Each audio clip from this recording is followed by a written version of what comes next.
So, Farron, this week, if it were not for Cuba and this horrible terror attack in Belgium, the big story would, of course, be Western Tuesday, as people started calling it. That was primaries and caucuses in Arizona, Utah, and for the Democrats, Arizona, Utah, and Idaho. And Donald Trump is really the real question on the Republican side is, will Donald Trump get to the magic number of 1237 to win outright? And certainly, if Utah has any say about it, he may not get there. Well, and then they have to look at the fact, is Utah representative of the remaining states to go?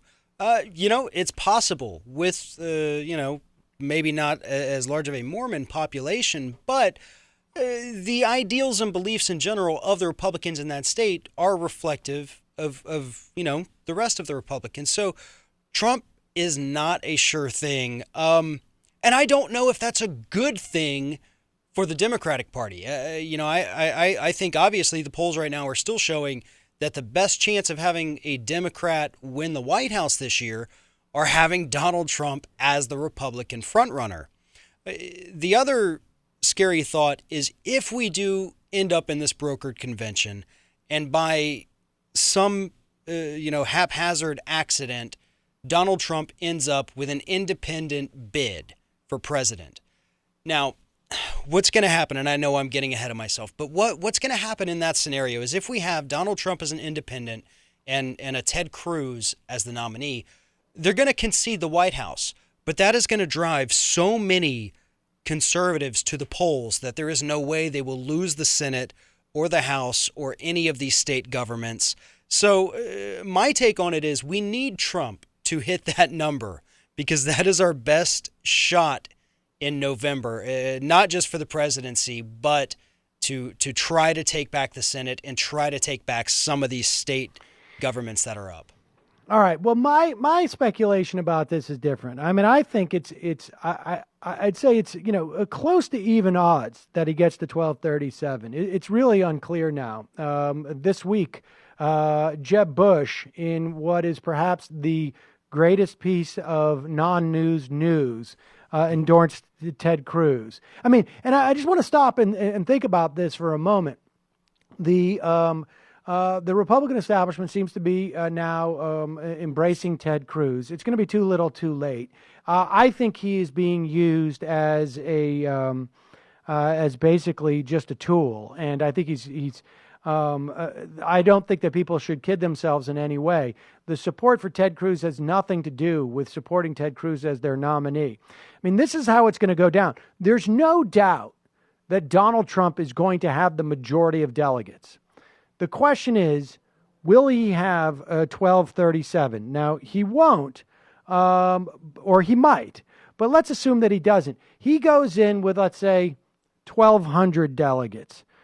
Ted Cruz goes in with, say, 800, 900 delegates. Kasich has some, and some of the other former candidates have some. If this is a contested convention, what will happen is, on the first ballot, people, if they retain their loyalty to the delegates, which they don't necessarily have to. I mean, delegates, theoretically, the Republican convention could convene. The Republican Rules Committee could decide all bets are off. Nobody's got the total of delegates. We're going to completely rewrite the rules for this convention. They certainly are within their rights to do so. However, the complete disarray, I think it's very unlikely that if Donald Trump is not the nominee, it's very unlikely that Ted Cruz or John Kasich would be. It seems to me that it is a much easier sell for Republicans to the Republican Party that the voters rejected all of the candidates. So they are all not good. I mean, it's highly unlikely, it seems to me, that the Republicans could nominate someone with 600 delegates as opposed to the guy who got 1,200 delegates. What is more likely to me is that a guy like Paul Ryan, who this week people should notice, Now, he has said he would not run for president, but frankly, I don't believe him. He's presented with a great opportunity to say, I said I wouldn't do this, but now I have to save the of party. Course. You come in as the savior. And people should notice this week, Paul Ryan gave basically an unsolicited apology for saying, for buying into the whole makers takers thing. I mean, I think that is his opening salvo as to why he should be the candidate, the nominee. And look, in that scenario, Donald Trump may run in some states. It would be difficult. He'd have to buy himself onto all the different ballots. But Ted Cruz is not going to be very pleased. Maybe he becomes the vice presidential nominee. Who knows? But I can tell you, the whole situation would be a complete cluster of mess, if you will. And so it's highly unpredictable. I think the Republicans are in trouble no matter what. The big question is, what would be more damaging to them down ticket?